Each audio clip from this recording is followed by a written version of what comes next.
कहा कि तुम अगर साथ देने का वादा करो तो मैं यूं मस्त नगमा लुटाता रहूं। बुढ़िया रोवत बे बतावत बे कहत बे कि अरे दर्द की आग में मैं, दर्द की आग में मैं खुद जल रही, तब तेरा दिल जलाने से क्या फायदा।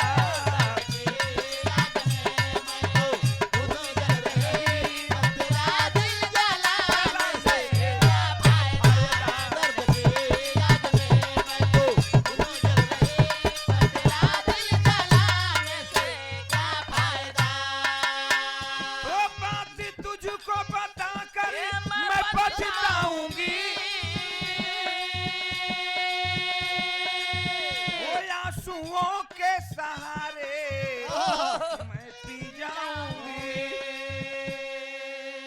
कलश की बताने से कोई फायदा नहीं है बेटा, चला जा तू। तब नौजवान बोला है,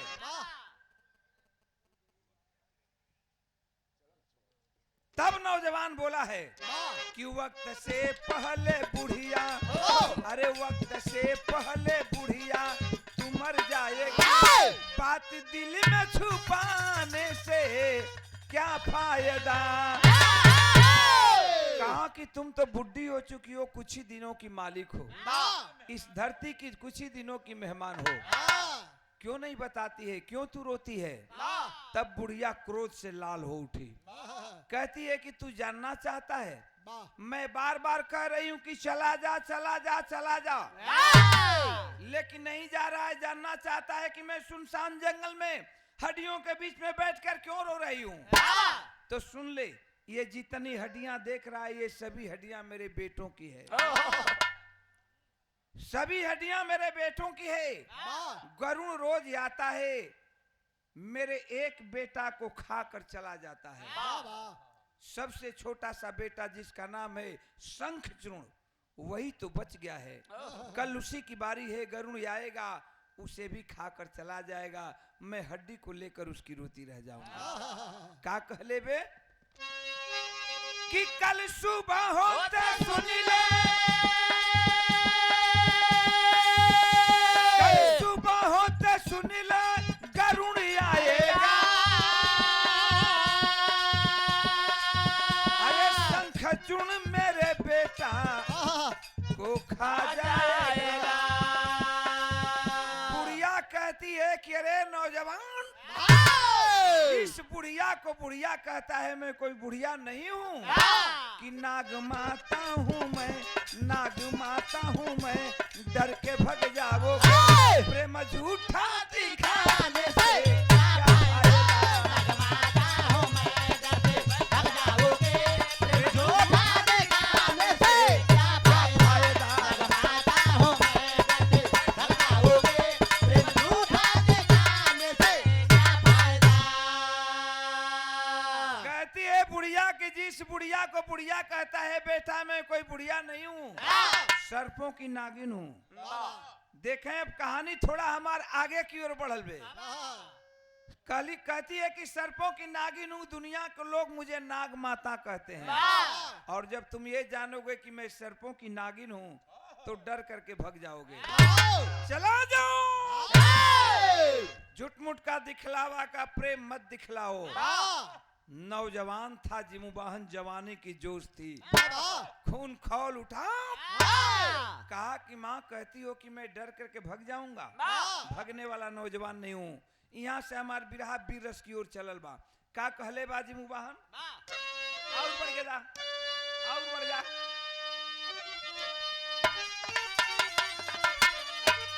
कहलस की जवानी कवनो काम न आई, जवानी कवनो काम न आई, अरे सोना दहक उठी तब चढ़ी न पीतर पानी।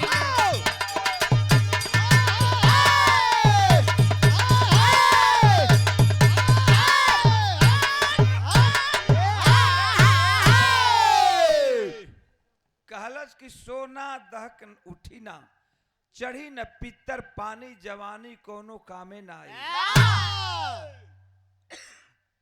कहती हो कि डर करके भाग जाऊंगा, वीरों का ऐसा धर्म नहीं। कहा कि बुढ़िया माँ कान खोल के सुन ले, वीरों का ऐसा धर्म नहीं जो आगे कदम बढ़ाता है, सर कटवाले पग पीछे नहीं हटाता है। जाऊंगा गरुण सामने में, जाऊंगा गरुण सामने में, बेटे को तेरे बचाऊंगा। जाएगा जमराज अगर उस काल से भी लड़ जाऊंगा। अरे बुढ़िया माँ कहती हो कि डर करके भाग जाऊंगा, मैं भागने वाला नौजवान नहीं हूँ। जिस वीर पर मुसीबत आ गया कदम को वीर पीछे हटा लिया, उसमें वीरता नाम की कोई चीज नहीं रह गई। कहा नौजवान जिमुवाहन की कल गरुण के सामने तेरा बेटा शंखचूड़ नहीं जाएगा, मैं जाऊंगा। अगर मार कर खाना होगा तो मुझे मार कर खाएगा। कल गरुण के सामने मैं जाऊंगा, मैं वादा करता हूं कि अपनी जान देकर तेरे बेटे की जान बचाऊंगा। यही से कहा जाला कि कोई अपने लिए मरता है, कोई गैरों के लिए मरता है। अपनी दुल्हन से बोला कि चली जाओ बाबुल के दरबार में, जब तक बुढ़िया का वादा पूरा नहीं करूंगा तुझे दुल्हन बनाकर घर नहीं ले जाऊंगा। मोहिनी तो चली गई बाबू, लेकिन दूसरी रोज की घटना है, गरुण आता है शंखचूड़ को खाने के लिए, बुढ़िया के बेटा को खाने के लिए। लेकिन शंखचूड़ के बदले गरुण जाता है, ये जिमुवाहन जाता है गरुण के सामने। और जब गरुण देखा है जिमुवाहन को तो ललकार कर एक बात बोला है, खून खौल उठा, डांट करके बोला है क्या?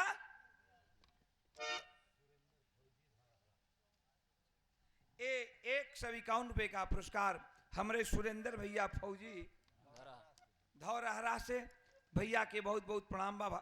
सुरेंद्र फौजी जी के सब भैया लोगों के नमस्कार प्रणाम बा। मालिक सुखी देखें, आशीर्वाद में शांति दें। गरुण जब देखा है जिमुवाहन को तो ललकार कर एक बात बोला है, कवि जी तनिया बीरस चढ़ा दिलन का।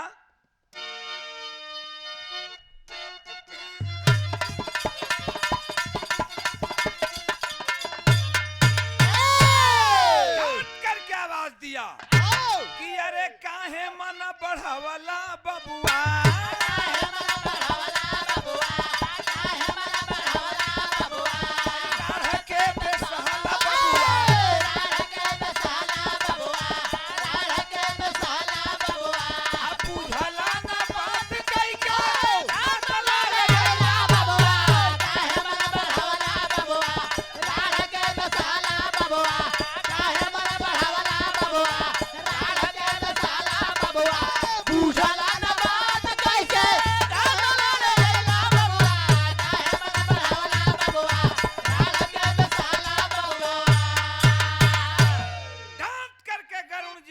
से बोला है कि दिया ना जला का दिन में, दिया ना जला का दिन में सूरज के चिढ़ाई गईला, दिया ना जला के दिन में सूरज के चिढ़ाई गईला, दिया ना जला के दिन में सूरज के चिढ़ाई गईला, दिया ना जला के दिन में सूरज के चिढ़ाई गईला। अब बनी के सियारा सेरा आके तारा नारी गईला, बनी के सियारा सेरा आके तारा नारी गईला, बनी के सियारा सेरा आके तारा नारी गईला। आके आजा मौला बबुआ, आके आजा मौला बबुआ, आके आजा मौला बबुआ, मौत मारे लैला बबुआ, मौत मारे लैला बबुआ, मौत मारे लैला बबुआ। आप बुझला न बात कैसे गाना लैला बबुआ, काहे मन बढ़ावला बबुआ, राढ़ के दसाला बबुआ, काहे मन बढ़ावला बबुआ, राढ़ के दसाला बबुआ। बुझला न बात कैसे गाना लैला बबुआ, काहे मन बढ़ावला बबुआ, राढ़ के दसाला बबुआ।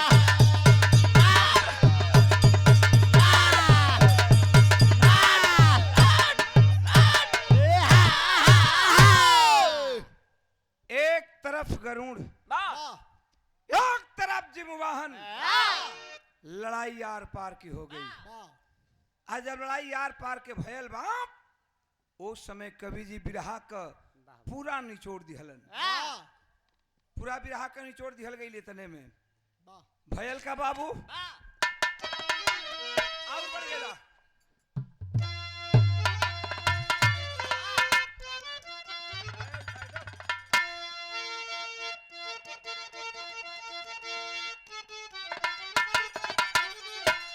कहिला कि प्रणवा न करला आहार फलवा के दादा।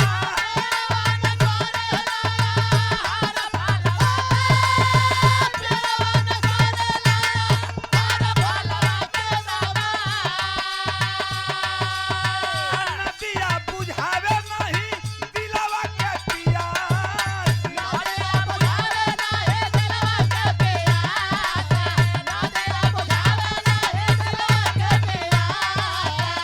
ज्ञानी के ज्ञान भंडार दुनिया में जैसे।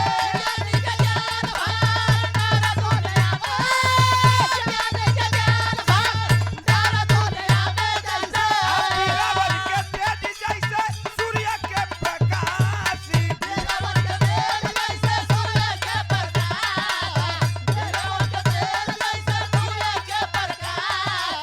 तनी बात समझ ले, एक तरफ गरुण है एक तरफ जिमुवाहन है।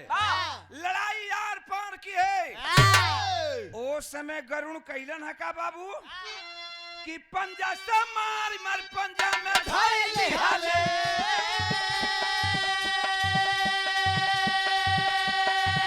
अरे करते बचावा जिम्बू हो गई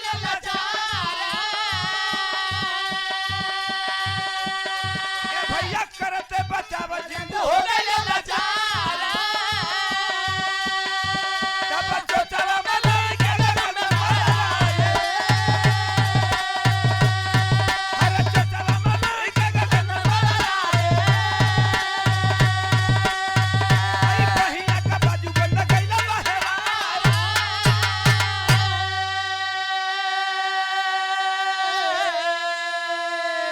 पंजा से मार मार करके गरुड़ उस नौजवान जिमुह को घायल कर दिया। जिमुवाहन बेहोशी हालत में पड़ गया। अब जब बेहोश हो गया जिमुवाहन तो गरुड़ अपनी चोंच में उसको उठा लिया और चोंच में उठा करके आकाश मार्ग में उड़ना शुरू कर दिया। आकाश मार्ग में उड़त रहलन, बेहोशी हालत में जिमुवाहन रहलन। राजा का लड़का था ही, दाहिने बाह में सोने का बाजूबंद पहन रखा था। बाजूबंद टूट के वो करे राजा सत्यकेतु ससुर के आंगन में गिर गल। उसकी दुल्हन मोहिनी पाती है और बाजूबंद पा करके पहचान जाती है कि ये तो मेरे पति का बाजूबंद है। रोती धोती आती है गरुड़ के सामने और कहती है कि महाराज मेरे पति को मार दिए। अरे अभी तो कुछ ही दिन पहले हम दोनों की शादी हुई थी। मेरा पति मेरे साथ सुहाग रात भी नहीं मनाया है, आप मेरे पति को मार दिए। गरुड़ जब इतना बात सुना है अवाक हो जाता है। लेकिन तनी बुढ़िया का बेटवा का देखें शंखचूड़ जो कि बचा है, उसके बदले में ये गया है जिमुवाहन। जब शंखचूड़ को पता चला कि आज मेरे चलते एक दुल्हन की जिंदगी बर्बाद हो रही है, एक सुहागन का सुहाग उजड़ रहा है, तो सोच गया शंखचूड़ कि अरे आज नहीं तो कल तो मुझे मरना है। तो जब आज नहीं मरेंगे कल मर ही जाना है। आज अगर बच जाऊंगा कल गरुड़ आएगा मुझे मारकर खा जाएगा, तो क्यों ना मैं आज ही चलूं। एक सुहागन का सुहाग तो बच जाएगा, एक दुल्हन की जिंदगी नहीं बर्बाद होगी। आता है गरुड़ के सामने, कहा कि महाराज आपका दुश्मन मैं हूं, मुझे मारकर खा जाइए लेकिन इस नौजवान को छोड़ दीजिए। जब गरुड़ सुना है इतनी बात तो यो मस्त कह दिया, कहा कि बेटा वर मांगो। कहा कि बेटा वर मांगो, तेरी इच्छा और तेरी सच्चाई को देख करके मैं तेरे ऊपर प्रसन्न हूं। आज जब वर के नाम सुनलन वो जिमुवाहन जौन घायल अवस्था में रहलन, लड़ाई कैले रहन गरुड़ से, कहलन कि महाराज होश में आ गेलन। कहलन कि महाराज वर देना चाहते हैं तो ये वर दीजिए कि आज से सर्पों का आहार नहीं करेंगे। यो मस्त कह दिया गरुड़। हे तना भाई लोग बिरहा सुनत हुवन, बिरहा खाली छिनरी भौजी कजरवा टिकुलिया धून तराना से मतलब नहीं हो ना। बिरहा से कुछ तत्व निकले के चाहे कि बिरहा के मतलब होता है क्या। आज इतना भाई आप लोग अगर रामायण पुराण पढ़ते होंगे तब से गरुड़ पुराण के अनुसार ये प्रमाण मिलता है कि गरुड़ लोग सर्पों का आहार नहीं करते हैं। ये कहानी कोई कपोल कहानी नहीं है। जो भाई रामायण पुराण पढ़ते होंगे गरुड़ पुराण उठाकर पढ़ेंगे। गरुड़ पुराण के 125 पृष्ठ में 125वां पृष्ठ में ये कहानी लिखी गई है और ये वहीं से कहानी मिलती है। तो 125वां पृष्ठ में ये प्रमाण मिलता है कि गरुड़ लोग तब से सर्पों का आहार करना बंद कर दिए। गरुड़ तो चला गया बाबू, लेकिन मोहिनी उसकी दुल्हन जो थी जिमुबाहन की वहीं अपने पति के सामने खड़ी है। लेकिन वो जिमुबाहन गरुड़ के पंजा के मार से इतना घायल हो चुका है, इतना घायल हो चुका था कि खून से लथपथ गरुड़ चला गया। बुढ़िया के बेटा को बचा लिया जिमुबाहन, लेकिन अपने दम तोड़ दिया। मार बर्दाश्त नहीं किया गरुड़ का, उसी जंगल में तड़प तड़प करके दम तोड़ दिया। और जब दम तोड़ देता है बाबू, उस समय मोहिनी उसकी पत्नी अपने पति की लाश को उठाती है, फूट फूट करके उस जंगल में रोती है, रो रो करके लकड़ी चुनती है, लकड़ी चुन चुन करके चीता उसी जंगल में सजाती है, अपने पति की लाश को चीता पर रखती है और पुनः चीता में आग लगाती है। जब चीता पर उसके पति की लाश धू धू करके जलने लगी तो मोहिनी बर्दाश्त नहीं कर पाई, स्वयं अपने पति के लाश पर जाकर सो जाती है। उस चीता पर सो गई। मोहिनी भी इस दुनिया को छोड़कर चल बसी। मोहिनी भी मर गई, जिमुबाहन भी मर गया, दोनों मर गए बाबू। लेकिन आज कलयुग में दोनों जिंदा हैं। कहाँ हैं, किस रूप में हैं, कैसे हैं? इसीलिए मैं कहता हूं कि कोई अपने लिए मरता है, कोई गैरों के लिए मरता है। दोनों आज इस दुनिया में नहीं है, मर गए। मोहिनी भी मर गई, जिमुबाहन भी मर गया, लेकिन दोनों कलयुग में जिंदा हैं। किस रूप में है बाबू? ये अपना ही शिष्य प्रमोद यादव रामदयालगंज जौनपुर से, बड़ा अपने उम्र में अच्छा लड़का गा रहा है, हमारा ही शिष्य है।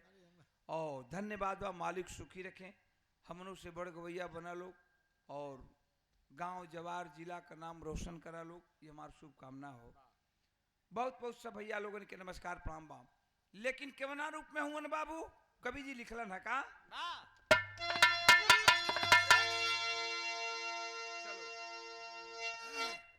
कार गई। हाँ कि अपन आंगन के जोरिया, अपन आंगन के जोरिया, डूबा वाला बिरवा, कई के वादा काजी करिया निभावला बिरवा।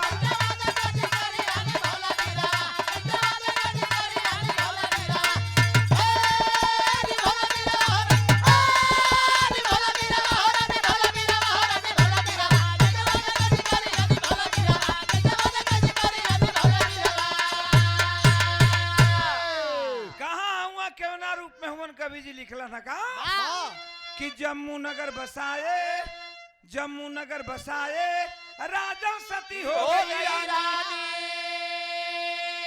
गली के मोहनी झील बन गई आज भी है निशानी। वही जिमुबाहन के नाम पर जम्मू कश्मीर बना, जिसे आप लोग जानते हैं आज जम्मू कश्मीर के नाम से। और वही मोहिनी उसी जम्मू कश्मीर में मोहिनी झील के नाम से प्रसिद्ध हुई। इतना भाई विराह सुनत हुआ। अगर जो भाई इसमें से वैष्णो देवी गए होंगे कभी दर्शन करने के लिए, तो एक बार अपना दिमाग ले चलें जम्मू कश्मीर में। जम्मू से उतर करके लोग कटरा जाते हैं, कटरा से चढ़ाई चढ़ करके वैष्णो देवी का लोग दर्शन करते हैं। वैष्णो देवी के मंदिर के ठीक बाएं बगल जो झील बहती है वही मोहिनी झील है। वैष्णो देवी का लोग दर्शन करते हैं, मोहिनी झील का दर्शन करते हैं, और उससे भी ऊपर लास्ट दर्शन काल भैरव का होता है। अंतिम दर्शन वो है। जब तीनों दर्शन एक साथ होती है तो दर्शन पूर्ण मानी जाती है। तो यही से कहिला हम कि आज जिमुबाहन के नाम पर जम्मू कश्मीर बनल, मोहिनी के नाम पर मोहिनी झील बनल। तब कोई अपने लिए मरता है, कोई गैरों के लिए मरता है, लेकिन जो गैरों के लिए मरता है उसी का नाम इतिहास के पन्नों के स्वर्ण के अक्षरों में लिखा जाता है। हमरे विरहा के अंतिम लाइन रहल, कहल गइल का कि आदम जब